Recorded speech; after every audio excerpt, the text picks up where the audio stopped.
Sir చైనాలో కొత్తగా 125 రకాల వైరస్‌లు బయటపడ్డాయి సార్. అందులో 7 రకాల కరోనా వైరస్‌లే ఉన్నాయి. మనకు తెలుసు కరోనా 2019, 20 ఆ టైంలో అందరిని కూడా భయభ్రాంతులకు గురి చేసింది. ఇళ్ళకే పరిమితం అయిపోయారు.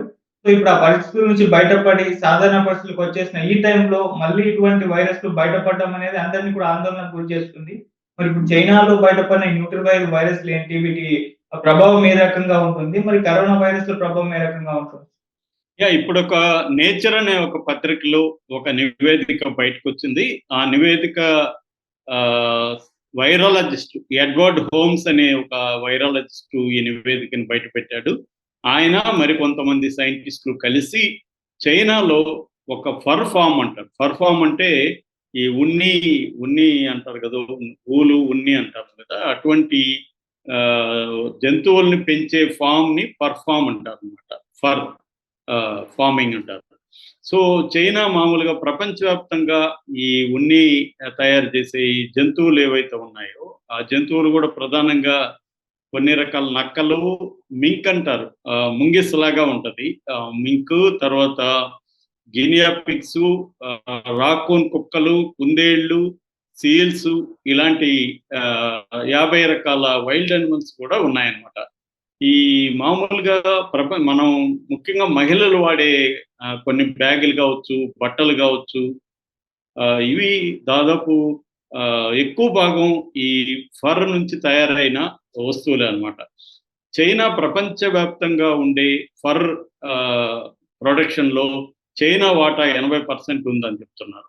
చైనాలో ప్రాబ్లమ్ ఏందంటే దీని మీద ఈ జంతువుల్ని ఎలా ట్రీట్ చేయాలి?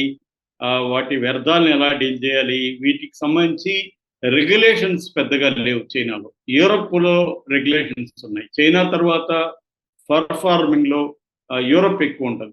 ఫిన్లాండ్, డెన్మార్క్ ఇలాంటి దేశాలు యూరప్‌లో ఎక్కువ చేస్తుంటారు. అయితే వాళ్ళ దగ్గర రెగ్యులేషన్స్ ఎక్కువుంటాయి. యానిమల్స్‌కి ప్రొటెక్షన్ ఎలా ఉండాలి? ఆ యానిమల్స్‌ని ఇబ్బంది పెట్టకుండా ఎలా పెంచాలి?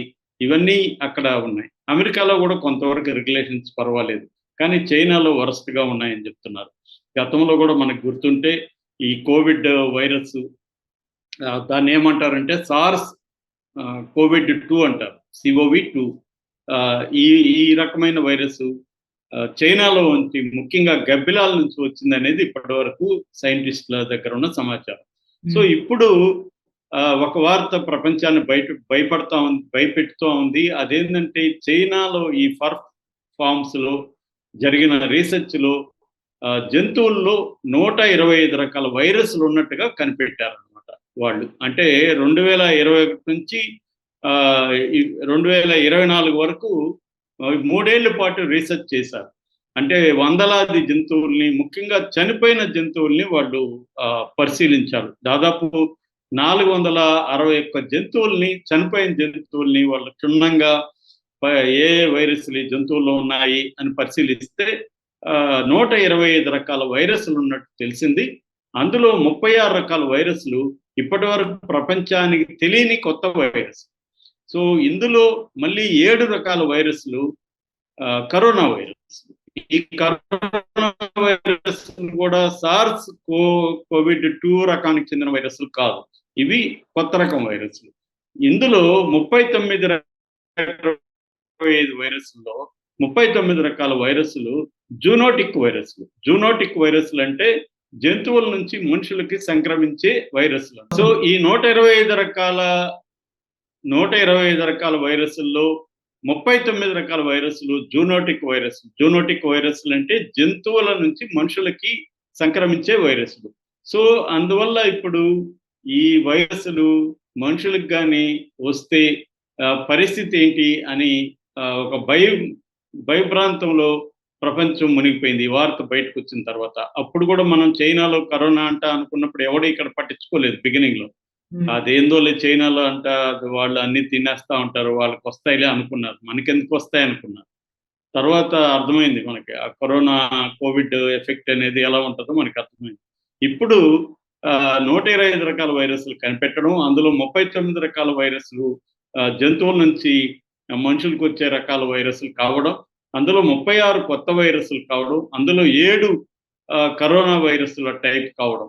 ఇది భయపెడుతుంది. అందులో ప్రధానంగా ఏందంటే మెర్స్ అనే ఒక వైరస్ ఉంది. మెర్స్ అంటే మిడిల్ ఈస్ట్ రెస్పిరేటరీ సిండ్రోమ్ అంటారు. Middle east respiratory syndrome.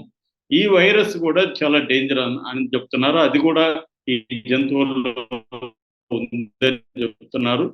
So దీంట్లో హెపటైటిస్ 2 కానీ, జపనీస్ ఎన్సెఫాలైటిస్ కానీ, ఇలాంటి నోన్ వైరస్లు కూడా చాలా ఉన్నాయి.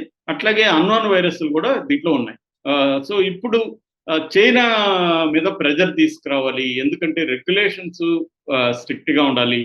ఇప్పుడు మనం ఈ జంతువుల నుంచి ఉన్ని ఏదైతే వచ్చిందో దాని తయారీ వస్తువులు మనం కూడా వాడతాం. మన చైనాస్ గూడ్స్ మన ఇండియాలో విపరీతంగా ఉన్నాయని మనకు తెలుసు. బ్యాగ్స్ కావచ్చు, బట్టలు కావచ్చు, అవన్నీ మనం కూడా వాడుతున్నాం. చాలా మంది వెజిటేరియన్స్ అంటారు కానీ వాళ్ళు ఏదో రూపాల్లో నాన్ వెజ్ వాళ్ళ బాడీల మీదన వాళ్ళ సెంట్లు పూసుకుంటారు, కాస్మెటిక్స్లో వాడతారు, రకరకాల జంతు సంబంధిత ఇవి వస్తున్నాయి.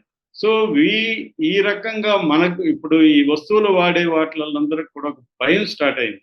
ఈ వైరస్లు చనిపోయినాయా లేకపోతే అవి క్యారీ అవుతున్నాయా అన్న ఇది కూడా ఉందన్నమాట. సో ఇది ఇప్పుడు చైనాని ఎలా కంట్రోల్ చేయాలి? ఎవరి మాట చైనా వినే పరిస్థితి లేదు. ఎందుకంటే అక్కడ కొన్ని కోట్ల జంతువుల్ని వాళ్ళు ఇలా చేసేస్తా ఉన్నారు. సో ఆ జంతువుల నుంచి ఓన్లీ 461 జంతువులు మాత్రమే వీళ్ళు ఇప్పుడు టెస్ట్ చేశారు. ఇంకా వాళ్ళ దేశవ్యాప్తంగా కానీ టెస్ట్ చేస్తే ఇంకా పెద్ద ఎత్తున వైరస్లు, రకరకాల వైరస్లు వాళ్ళు వదిలేస్తున్నారు ప్రపంచం మీదకి. దీన్ని ఎలా కంట్రోల్ చేయాలి అనేది ఇప్పుడు చర్చ. ఈయనేమంటాడంటే ఈ వైరాలజిస్ట్ ఎడ్వర్డ్ హోమ్స్ అసలు ఈ ఫర్ ఫార్మ్స్ ని ప్రపంచవ్యాప్తం కూడా బ్యాన్ చేయాలి, క్లోజ్ చేసేయాలి. ఈ పర్ఫార్మ్స్ నుంచే ఎక్కువగా వైరస్లు వస్తున్నాయి. ఎందుకంటే అక్కడ ఏ రకమైన కండిషన్స్ సరిగ్గా లేవు. అన్నీ కూడా చిన్న చిన్న కేజ్ అంటాం కదా, చిన్న చిన్న పంజరం లాంటి ఆ కేజీల్లో వీటిని బంధిస్తా ఉన్నారు. సో వాటి ఇన్హ్యూమన్ గా డీల్ చేస్తున్నారు ఆ జంతువులను కూడా. అట్లాగే ఏ రకమైన శానిటేషను, క్లీన్లీనెస్ ఫాలో కావట్లేదు. దానివల్ల వైరస్లు అనేవి ఈజీగా గ్రో అయ్యి ఒక జంతువు నుంచి ఇంకొక జంతువుకి వ్యాపిస్తున్నాయి. అక్కడి నుంచి మనుషులకు వ్యాపించే అవకాశం ఉంది. అలాగా ప్రపంచం అంతా మళ్ళీ ఒకసారి వైరస్లు మయం అయ్యే అవకాశం ఉంది.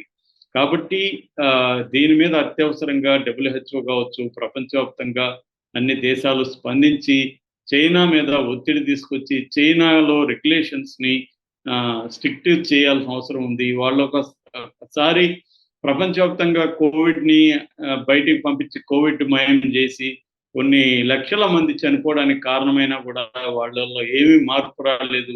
ఏ రకమైన జాగ్రత్తలు లేకుండానే మళ్ళీ సేమ్ పద్ధతిలో ఈ పర్ఫార్మింగ్స్ని వాళ్ళు చేస్తున్నారు అన్న విమర్శలు వస్తున్నాయి. బట్ చైనా మాత్రం దీని పట్ల ఎటువంటి కేర్ తీసుకోవట్లేదు.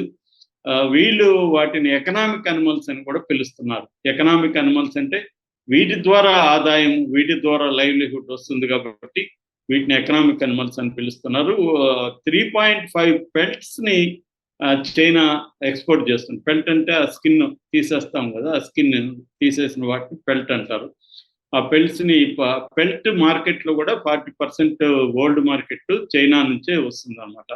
సో దీంట్లో ఇంకోటి ఏంటంటే వైల్డ్ లైఫ్ యానిమల్స్ని అంటే అడవి మృగాలను కూడా వాళ్ళు ఎక్కువ యూజ్ చేస్తున్నారు దీంట్లో. సో వాటిలో నుంచే గతంలో కూడా అనేక వైరస్లు ఈ వైల్డ్ యానిమల్స్ నుంచే మనకి ఎక్కువ వచ్చాయి.